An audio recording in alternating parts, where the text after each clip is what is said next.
할렐루야. 아멘. 예, 하나님을 찬양하는 이 복된 예배에 저와 여러분 함께 참여할 수 있어서 얼마나 큰 복인지 모릅니다. 조금 전에 저희가 함께 읽은 것처럼 시편 33편 말씀으로 우리가 함께 하나님의 말씀을 상고하고자 합니다. 잠깐 같이 기도하겠습니다. 살아계신 하나님, 은혜를 감사합니다. 저희가 무엇이간데 주께서 저희를 선택하여 주시고, 저희가 무엇이간데 주께서 저희를 위하여 당신의 아들을 내어 주시기까지 하셔서 우리로 하여금 영원한 구원에 참여하는 복된 은혜를 허락하여 주시는지요.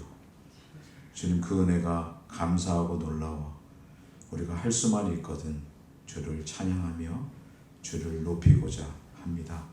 특별히 이 주일에 저희가 한 마음으로 모여 주님의 그 귀하신 구원의 은혜를 찬송하며 주의 베푸신 영광을, 그리고 주님의 행하시는 놀라운 일들을 찬미하고자 하오니 우리의 마음으로 드리는 그 찬미를 주님 기뻐 받아 주옵소서.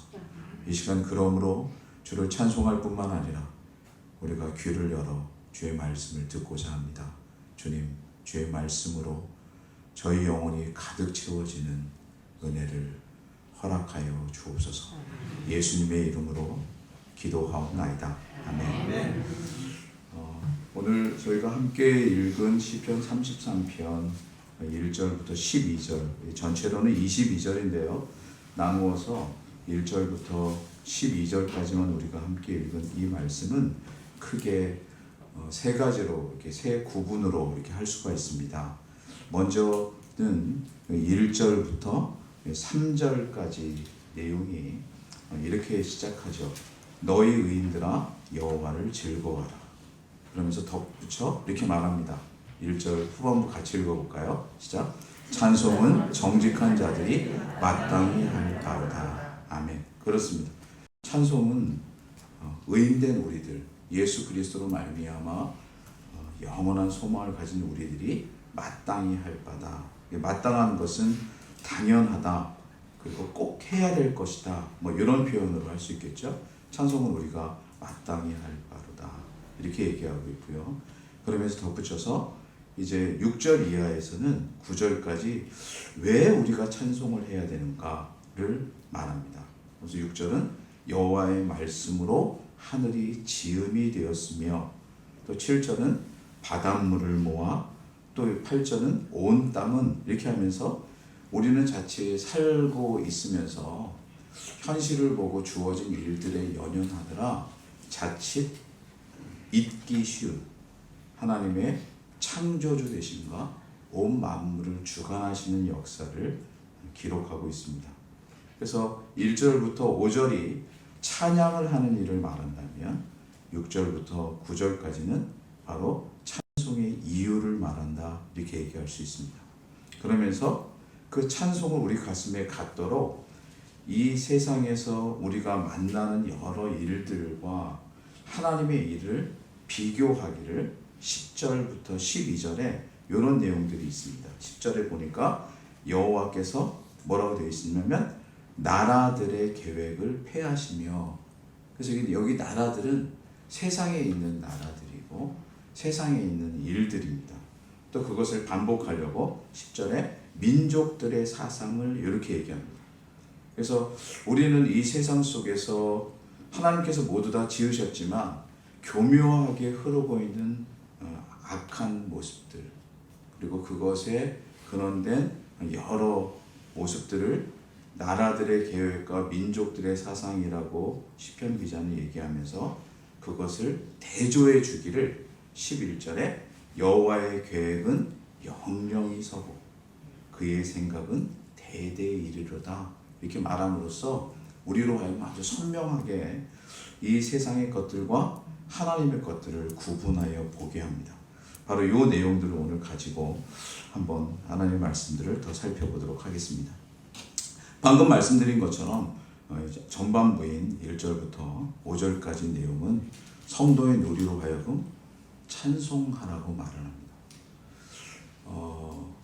만약에 여기 계신 분 중에 이 말씀을 들으면서 마음이 나는 오늘 너무 기쁘고 즐거워서 찬송이 절로 나온다 이렇게 하는 분들도 계시겠지만 혹 좀 말씀드리기 어려운데 최근에 우리나라에서는 젊은 청년들이 꽃처럼 이렇게 사라지는 그런 일들이 있었습니다. 그것이 어제 오늘만의 일은 아니고요. 때때로 이렇게 시간을 지내다 보면 아마 우리 어르신들은 더더욱 인생을 살아오시면서 정말 원하지 않았고 예기치 않았는데 있었던 아픔의 기억들이 또 있으실 수 있을 것입니다. 사실은 그런 아픔이 있을 때 우리는 찬양하라고 하고 감사하라고 하면 가슴이 헉 하고 막히죠. 그러면서 꼭 이렇게 얘기하고 싶습니다. 당신이 내 아픔을 알아? 내가 겪는 이 슬픔을 혹시 알아? 이렇게 얘기하고 싶습니다. 그래서 때때로는 하나님께 예배하고 하나님께 감사하고 하나님을 찬양하는 일이 너무나 귀하고 좋은 일인 줄 알면서도 슬픔과 아픔 앞에 있을 때는 그것이 나오지 않습니다. 그런데요, 혹 여러분 이런 말 들어보신 적 있으실 겁니다. 아무리 어려워도 그 어려움에 눈을 두고 있을 때는 감사가 나오지 않지만 하늘을 들어서 하늘을 바라보게 되면 눈을 들어서 하늘을 바라보게 되면 온 세상이 얼마나 아름다운지 내가 고통스럽고 힘든 것들을 잊을 만한 힘을 바로 그 하늘로부터 얻는다. 사실은 이 찬양을 하라고 하는 이 말 속엔 바로 우리 전 인생이 때때로는 내가 원하지 않는 것, 내가 감당하기 어려운 일, 그리고 왜 내 인생에 이런 일이 닥치는가 싶은 일들이 있을지라도 그것은 우리가 직면하는 것이로되 도리어 하나님이 지으신 온 세상을 바라보면 그 속에 담긴 더 크고 놀라운 뜻들이 우리로 가슴 깊은 곳에서부터 내 힘이 아닌 누군가 나를 돕는, 누군가 나를 붙드는 힘으로 터쳐나오는데 그게 바로 하나님께 대한 찬양입니다. 그래서 시편 기자가 그렇게 말하는 것입니다. 너희 의인들아 여호와를 즐거워하라. 찬송은 정직한 자들이 마땅히 할 바니라. 그래서 도리어 슬픔에 젖어 있으면 슬픔이 우리를 삼켜버리지만 우리가 하나님께서 행하신 일을 찬송하고 그것을 우리의 가슴에 가득 채우게 되면 어느덧 슬픔을 넘어선 감사가 우리의 전 삶을 주관하게 되는 줄 믿습니다. 그래서 여기 너무나 단순한 표현인데요. 여호와를 즐거워하라. 어쩌면 이게 너무 단순한 표현인데요. 이 내용을 가슴에 담고 담았던 우리의 신앙의 선배들이 있습니다. 좀 과거로 돌아가서요. 우리 마침 우리 동국교회가 계속 대우리 문답을 또 살피고 신앙의 귀한 정수들인 신앙 고백서를 살피기 때문에 더 잘 아시겠지만 지금부터 약 한 450년 전에 멀리 저 영국 땅에 살았던 신앙의 선배들은 우리가 지금 겪는 개인적인 아픔 또 국가적인 어떤 사건보다 더 크게 신앙을 갖는다는 이유로 박해를 받았습니다. 신앙을 가지고 하나님을 바르게 섬기며 교회가 사람에게 속한 것이 아니라 하나님께 속한다고 하는 고백을 가졌을 때 사실은 어려움을 겪었습니다. 그래서 그 어려움 속에서 어려움을 보고 어려움 앞에만 서면 어려움이 자신들을 집어삼키겠지만 도리어 그 어려움 너머에 더 크게 역사하고 계시는 하나님을 바라보니까 그 하나님의 큰 일, 하나님의 놀라운 일들을 보는 기쁨이 그들 속에 가득했습니다. 그래서 그 내용을 우리도 고백하고 우리 자녀들에게도 가르치자 해서 우리가 고백하는 어른들을 위한 것으로는 대요리 문답을, 그리고 아이들에게 가르치자고 하는 것은 소요리 문답을 만들어서 이렇게 말했습니다. 사람의 제일 되고 최고인 목적은 무엇입니까? 그러니까 인생에 있어서 최고의 목적은 무엇입니까? 그러면서 그렇게 답을 하죠. 사람의 제일 되고 최고인 목적은 하나님을 영화롭게 하는 것과 영원토록 그분을 즐거워하는 것입니다. 아니 어떻게 영원토록 즐거워할 수 있어? 근데 제가 조금 전에 설명드린 것처럼 그들이 섰던 환경과 여건을 생각해 보면 그들이 그 고백을 가졌던 것이 얼마나 중요하고 큰 일인 줄 알 수 있습니다. 그들이 편해서요? 넉넉해서요? 찬양할 만해서? 먹고 살 만해서? 아니에요. 앞에서 말씀드린 것처럼 박해와 신앙을 가진다는 것 자체가 어쩌면 죽음을 가져올지 모른다는 그런 상황 속에서도 내 몸과 내 육체는 죽일 수 있을지언정 내 영혼과 내 생명은 하나님께만 속했다는 고백을 가졌기에 그들은 그런 신앙의 내용들을 모아서 본인들도 계속되이 묵상하고 나눴을 뿐만 아니라 자신들의 자녀들에게 그리고 이후에 날 자들에게 그 내용을 가르치기를 기뻐했습니다. 그리고 그것이 우리에게 신앙의 유산이 되어서 지금껏 우리에게 이어지고 있는 것입니다. 사랑하는 동교회 성도 여러분, 우리가 이렇게 찬양할 수 있는 것 그리고 하나님을 즐거워할 수 있는 것은 이 땅에 그 무엇과 비할 수 없는 가장 존귀한 복임을 기억하시기 바랍니다. 그래서 힘들고 어려울 때 어쩔 땐 낙심이 되고 절망스러울 때 여러분 그것에 삼킨 바 되지 마시고 그것에 의해서 이끌린 바 되지 마시고 하나님께서 신자에게만 주신 특권인 하나님을 즐거워하고 기뻐하며 찬양하는 일로 여러분의 영혼을 가득 채우는 은혜가 있기를 소망합니다. 아멘. 그때 여러분의 찬양이 여러분을 살릴 뿐만 아니라 혹 여러분 주변에 남 모르게 눈물 흘리고 있고 남 모르게 더 깊은 절망의 길들을 걸어가는 이들에게 하나님을 바라보게 하고 하나님으로 인하여 새 생명을 살게 하는 복된 구원의 역사로 이어져 가게 될 줄을 믿습니다. 그래서 사실은 시편 기자는 이렇게 찬양하라고 하면서 이제 그 눈을 우리가 익숙하던 것이 아닌 어쩌면 우리가 그냥 평상시 때 이렇게 보던 것이 아닌 더 크고 놀라운 것으로 우리의 시야를 인도합니다. 그게 아까 말씀드렸던 6절 이하의 찬양의 이유의 내용입니다. 여러분 6절 이하로 한 번만 더 같이 읽었으면 좋겠습니다. 6절 이하의 9절까지 우리 한 목소리로 읽겠습니다. 시작. 여호와의 말씀으로 하늘이 지음이 되었으며 그 만상을 그 입의 기운으로 이루었도다. 그가 바닷물을 모아 무더기같이 쌓으시며 깊은 물을 곳간에 두시는도다. 온 땅은 여호와를 두려워하며 세상의 모든 거민들은 그를 경외할지어다. 그가 말씀하심에 이루어졌으며 명령하심에 견고히 섰도다. 아멘.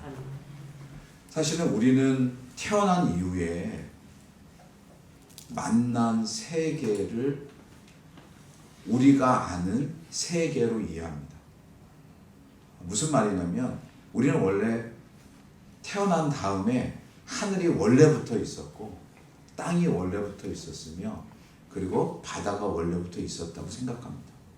그래서 사실은 그것이 어디로부터 났는지에 대한 생각을 궁구하지 않고 그저 그것은 당연히 있는 것이로되 우리가 주로 접하고 마주하는 일 속에 우리가 관심하고 고민하는 것들은 마치 이런 것입니다.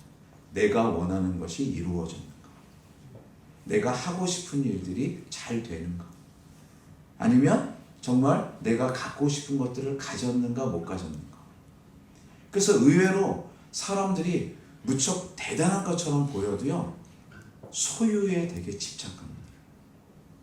그래서 사람들이 조그만 집을 가지고 있다가 감사하다가 조금 더 큰 집을 가지면 되게 좋아합니다. 그리고 좀 더 크면 더 좋아합니다. 그런데요, 조금 넉넉한 규모의 집에 있다가요, 조그만 집으로 이사하면 속상해합니다. 내가 위축된 것 같고 내가 적어진 것 같습니다. 내가 뭘 하고 싶어요. 되게 꿈이 있는데 내가 그것을 이루려고 도전하다가 만약에 됐으면 무척 감사해요. 그때는 죄송하지만 감사함도 하고 얼굴도 웃음이 가득합니다.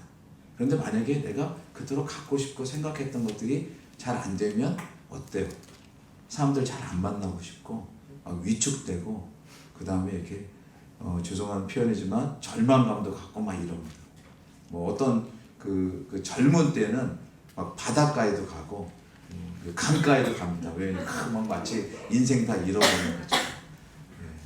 그것도 마치 사랑하는 사람이 있어요. 그 사람은 정말 사랑하는데 내 마음을 표현했을 때 그 마음이 안 받아들여지면 그거를 시련이라고 하고 상처라고 해서 또 그때 막 슬퍼합니다.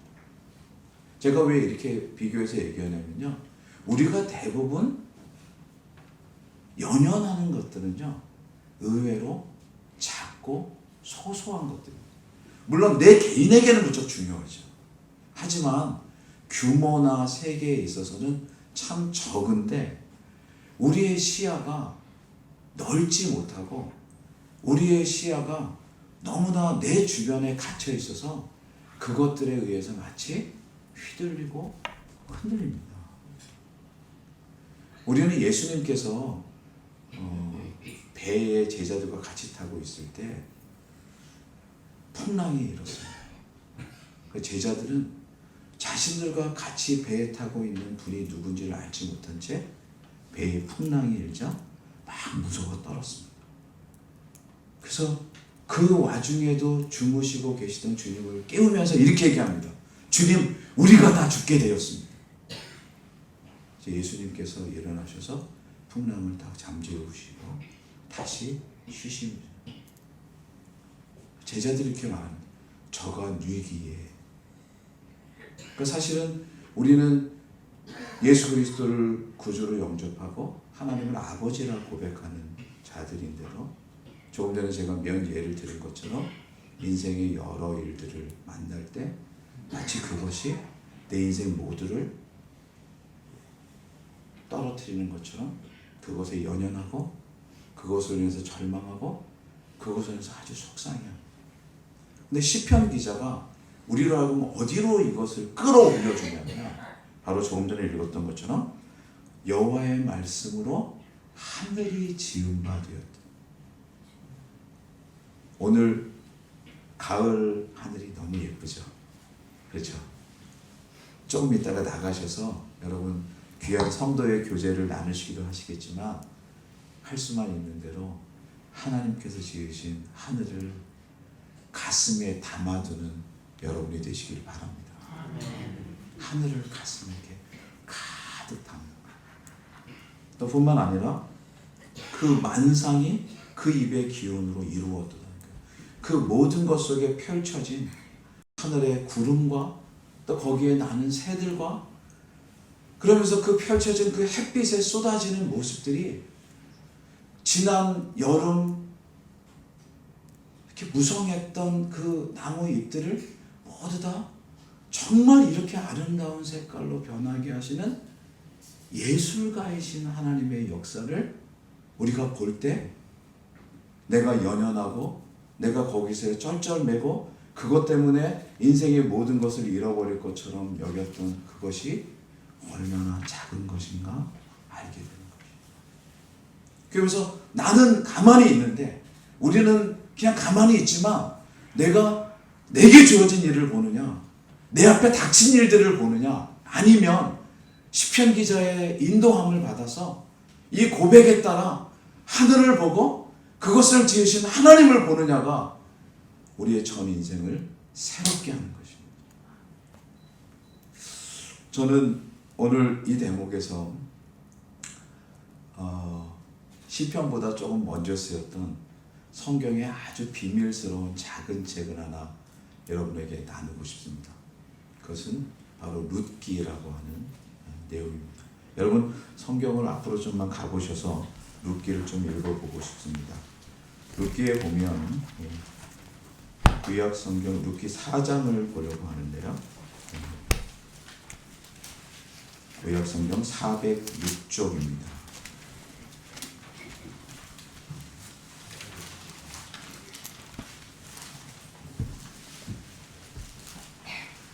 룻기 4장 13절부터 17절.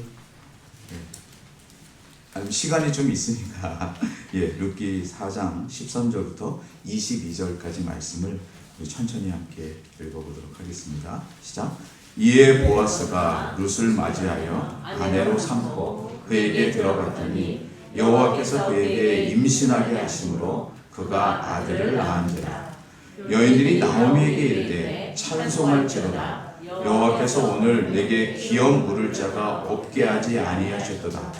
이 아이의 이름이 이스라엘 중에 유명하게 되기를 원하노라. 이는 내 생명의 회복자이며 내 노년의 봉양자라. 곧 너를 사랑하며 7 아들보다 귀한 내 며느리가 낳은 자로다 하니라. 나오미가 아기를 받아 품에 품고 그의 양육자가 되니 그의 이웃 여인들이 그에게 이름을 지어주되 나오미에게 아들이 태어났다 하여 그의 이름을 오벳이라 하였는데 그는 다윗의 아버지 이새의 아버지였더라. 베레스의 계보는 이러하니라. 베레스는 헤스론을 낳고 헤스론은 람을 낳았고 람은 아비나답을 낳았고 아비나답은 나손을 낳았고 나손은 살몬을 낳았고 살몬은 보아스를 낳았고 보아스는 오벳을 낳았고 오벳은 이새를 낳고 이새는 다윗을 낳았더라. 아멘. 이 룻기 마지막 부분은 마치 마태복음 1장을 읽는 것 같은 느낌이 좀 드시죠? 그래도 마태복음 1장보다는 짧아서 잘 읽혀집니다. 여러분 목사님 통해서 또 늘 말씀을 잘 배우셔서 잘 아시겠지만 이 룻기는 1장으로 넘어가면 배경이 사실은 지금 마지막에 이렇게 휘날레처럼 아름답지 않고요. 무적이나 절망적이고 안타까운 내용들로 되어 있습니다. 이유는 뭐냐면 베들레헴이라고 하는 동네, 그 베들레헴은 사실은 그 빵의 집, 빵의 동네로서 되게 풍족한 곳이라는 의미를 가지고 있는데 그곳에 살던 분들이 이제 기근을 만나서 모압이라고 하는 이방 동네로 가게 되면서 스토리는 시작됩니다. 그래서 한 가족이 아빠가 있고 그다음에 그 엄마는 나오미라고 하는 아주 예쁜 기쁨, 즐거움이라는 뜻을 가진 이름을 가진 여인이었고요. 그에게 든든한 아들 둘이 있었습니다. 그래서 고향에서 기근을 만나서 이제 이방으로 갔는데 웬걸 그렇게 가면 한편으로 어디를 간다는 게 희망을 찾아가는 것처럼 이렇게 여겨지는데 그들이 맞은 결과는 그렇지 않았습니다. 무슨 말이냐면 그곳에 가서 그 아들 둘은 결혼을 했고요. 그래서 아름답게 가정을 이루었건만 안타깝게도 그렇게 이사간 가족 중에 이제 가장이 세상을 떠나고 역시나 두 아들들도 자녀가 없이 세상을 떠나고 말았습니다. 그래서 그때 이제 남은 게 누구냐면 그 나오미라고 하는 분하고 그의 두 자부가 남았습니다. 그래서 고민하던 중에 이제 그 나오미가 두 자부에게 얘기합니다. 이제 너희 고향으로 돌아가라. 그래서 한 자부인 오르바는 고향으로 돌아갔고요. 한 자부인 룻은 고향으로 돌아가지 않고 이런 고백을 하면서 시어머니를 따랐습니다. 그게 룻기를 혹시 펴고 계시면 룻기 1장 16절입니다. 우리가 이제 잘 아는 내용인데 룻기 1장 16절 제가 읽을 테니까 여러분 한번 들어보십시오. 룻이 이르되 내게 어머니를 떠나며 어머니를 따르지 말고 돌아가라 강권하지 마옵소서. 어머니께서 가시는 곳에 나도 가고 어머니께서 머무시는 곳에서 나도 머물겠나이다. 그 다음은 같이 읽습니다. 어머니의 백성이 나의 백성이 되고 어머니의 하나님이 나의 하나님이 되시리니. 아멘. 여기 마지막 부분, 어머니의 하나님이 나의 하나님이 되고 라고 하는 부분입니다. 사실은 제가 마지막 부에 얘기를 드리려고 했는데 먼저 말씀을 드리면, 오늘 시편 33편의 설교의 제목은 이제 교회 말씀 중 하나님께서 선택하신 기업 이렇게 했지만, 또 앞절에 보면 하나님을 자기 하나님으로 삼는 자는 복이 있도다, 이런 표현입니다. 그러니까 하나님께서 선택하셨다는 관점이 있고요, 또 우리가 앞에서 다른 것들이 아닌 하나님을 나의 모든 것으로 삼는 것, 이런 관점입니다. 지금 여기 룻기가 보여주는 한 모습이 바로 그러합니다. 자기가 지금 사랑하는 남편이 죽었고 어쩌면 다 몰락해 가는 집안에 어머니가, 시어머니가 고향으로 돌아가고자 하는데, 그 어머니를 따라가느냐 안 따라가느냐는 인생의 귀중한 선택입니다.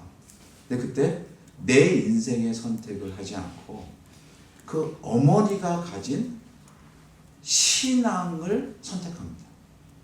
그래서 어머니의 하나님이 내 하나님이 되고, 사실 본인은 모압에서 자랐고 신앙에 대해서 잘 몰랐지만 어머니를 통해서 그것을 알게 되고 배우게 되면서 자기의 하나님으로 삼죠.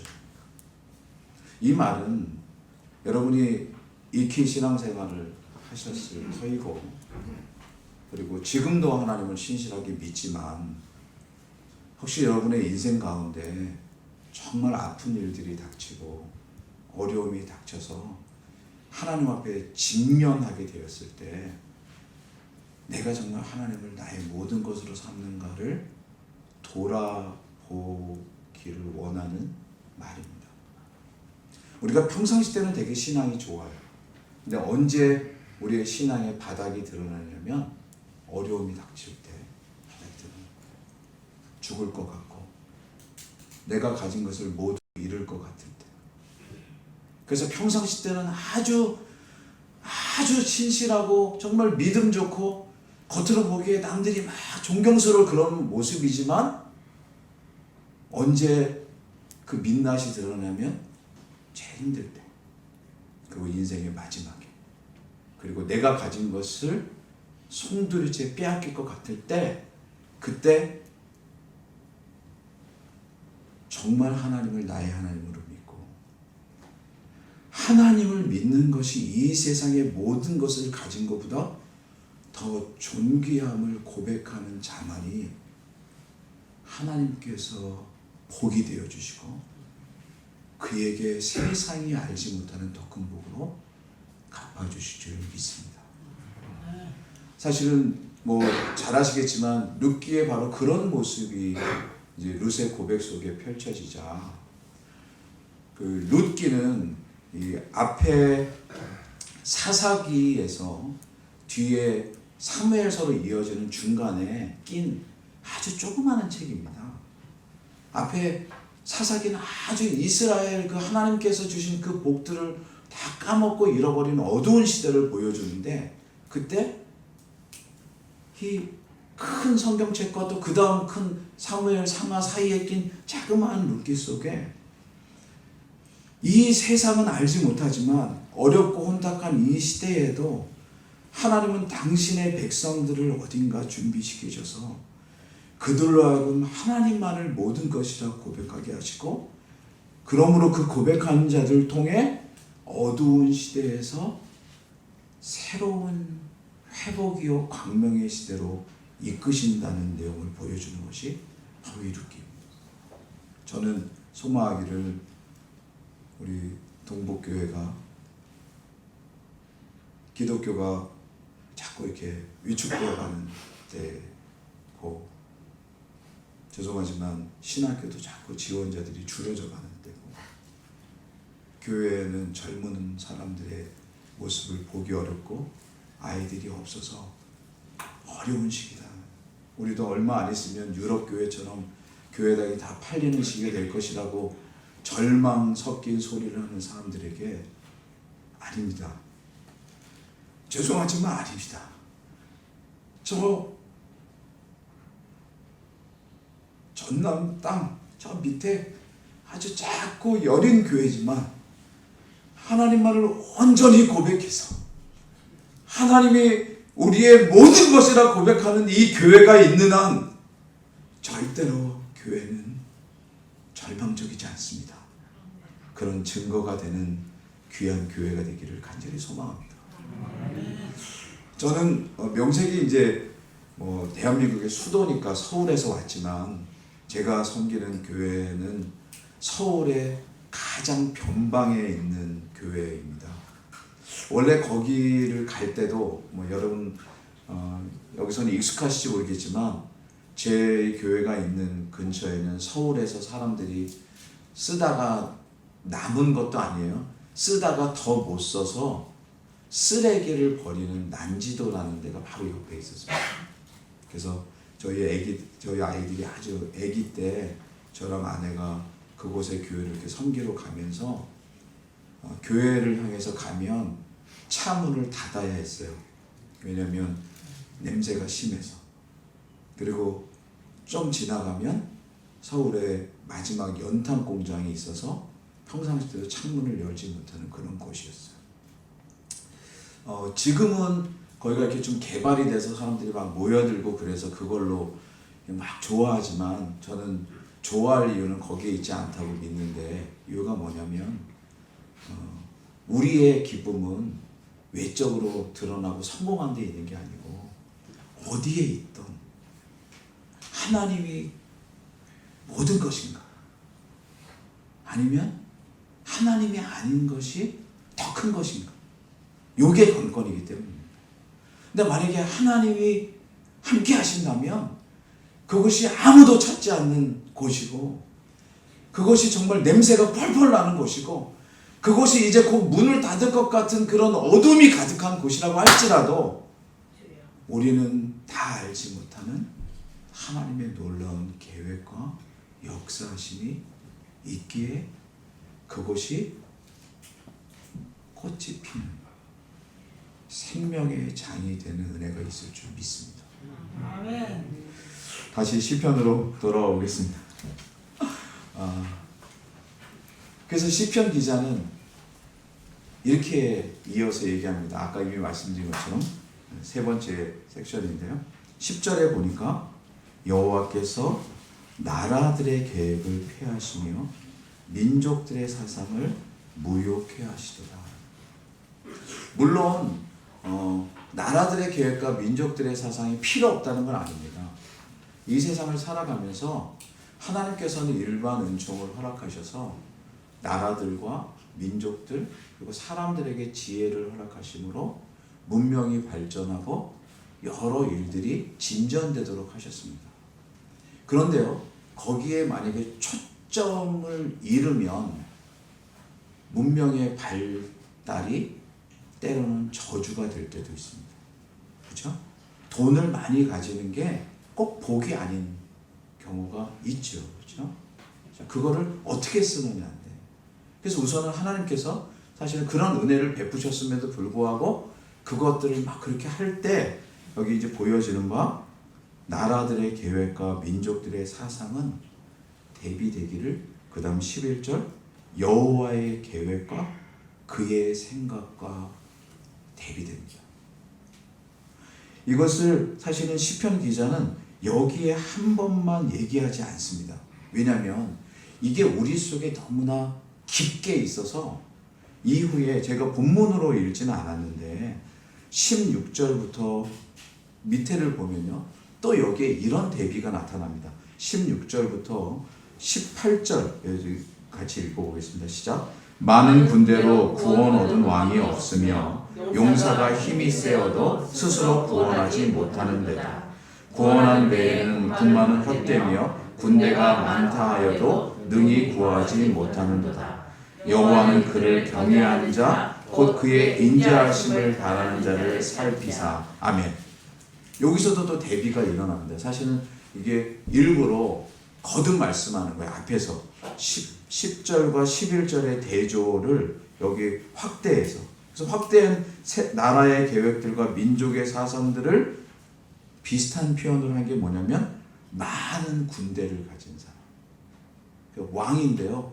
사실은 세계 국력 그럴 때 많은 경우가 군대를 얼마나 가졌는가. 왜냐하면 군대를 얼마나 가졌느냐는 그 군대를 유지할 재력을 얼마나 가졌느냐고, 그만큼 젊은이들이 얼마나 많은가, 또 거기에 병거가 얼마나 많은가, 말이 얼마나 많은가, 이런 것이기 때문에 그게 다 고대로부터 지금까지 이어지는 것입니다. 그러나 중요한 표현을 시편 기자는 합니다. 이렇게 말씀을 대할 때마다 정말 그 말씀의 은혜가 되는 것이 뭐냐면 많은 군대로, 그 다음 뭐라고 되냐면 구원 얻은 왕이 없습니다. 많은 군대를 가지고 있는데도 그것으로 자신이 구원을 얻는 게 아니에요.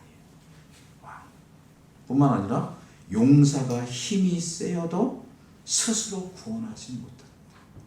도리어 구원은요 오직 하나님께로만 납니다. 그래서 혹 여러분 죄송한데 많은 군대가 없으시고 많은 소유가 없으셔도 하나님을 여러분이 모시고 계시다면 그것으로 기뻐하고 그것으로 감사하는 여러분 되시기를 바랍니다. 왜냐하면 그 다음에 이렇게 얘기하죠. 여호와는 그를 경외하는 자 곧 그의 인자하심을 바라는 자를 살피사 그들의 영혼을 사망에서 건지시며 그들이 굶주릴 때에 그들을 살리시는도다. 이게 구원이에요. 하나님이 살리신, 하나님의 구원의 역사를 펼치십니다. 그래서 아까 저희가 룻기를 살폈는데요. 룻이 현실적으로는 자기 친정으로 돌아가고 자기 고향에 남는 것이 더 좋은 것이로되 어머니 나오미를 통해서 하나님을 자기 하나님으로 삼는 그 믿음의 결단과 믿음의 고백을 하자 실제로 제가 아까 룻기 4장을 같이 읽고 거기서 보려고 했던 내용이 찬양의 이유들인데요. 우선은 보아스라고 하는 아주 유력한 사람을 하나님이 남편으로 맡게 하십니다. 그 전에 만났던 남편은 일찍 죽어서 곁을 떠났지만 하나님께서 기업을 물을 자로 보아스를 만나게 하심으로 아름다운 가정을 이루게 하십니다. 두 번째로 그 전에 남편에게는 아이를 얻을 수 없었습니다. 그래서 심지어 시어머니가 뭐라고 얘기했냐면 내가 지금 아들을 낳는다고 한들 그 아들이 자라서 언제 너희에게 자녀를 낳게 하겠는가 이렇게 얘기해서 사실 불가능한 표현을 했었는데 하나님께서 보아스를 만나게 하심으로 룻으로 하여금 아름다운 자녀를 얻게 하셨습니다. 그뿐 아닙니다. 그를 통하여 사실은 상처 입었던 영혼인 시어머니 나오미까지 은혜를 얻는 복을 누리게 하십니다. 그리고 아까 제가 마태복음 1장의 계보보다는 훨씬 짧은 그 마지막 계보를 통해 사실 룻을 통해서 예수 그리스도가 오는 그 귀한 믿음의 가문이 이어져 가게 하시고 그 와중에 보아스의 아들의 아들이 이제 다윗의 아비가 되는 복을 누리게 하셨습니다. 어디서요?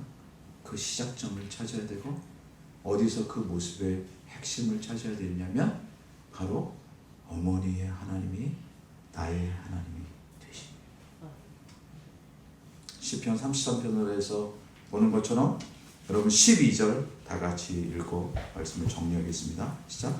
여호와를 자기 하나님으로 삼은 나라 곧 하나님의 기업으로 선택된 백성은 복이 있도다. 아멘. 여러분 아까 예배를 기다리면서 우리 연세 드신 장로님과 함께 동복교회가 1933년에 처음 주초를 놨고 지금까지 90년 가까운 시간을 하나님의 인도하신 가운데 왔다는 말씀을 들었습니다. 얼마나 가슴이 이렇게 벅차는지 모릅니다. 그러면서 한 말씀을 더 나눴어요. 10년 있으면 이제 100주년이 되겠구나.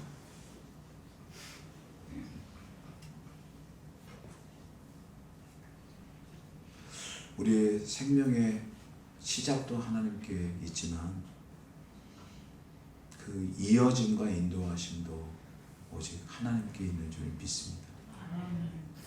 교회를 지금껏 세워오시고 지금껏 인도해 오신 분도 겉으로 보기에는 등장 인물들로 이어져 있지만 실제로 그 사람들을 어느 때 어디에 어떻게 세우셔서 교회를 이어오게 하시고 이 땅의 교회 속에 다는 담을 수 없을 때 하늘의 교회를 보게 하신 분도 하나님이신 줄 믿습니다.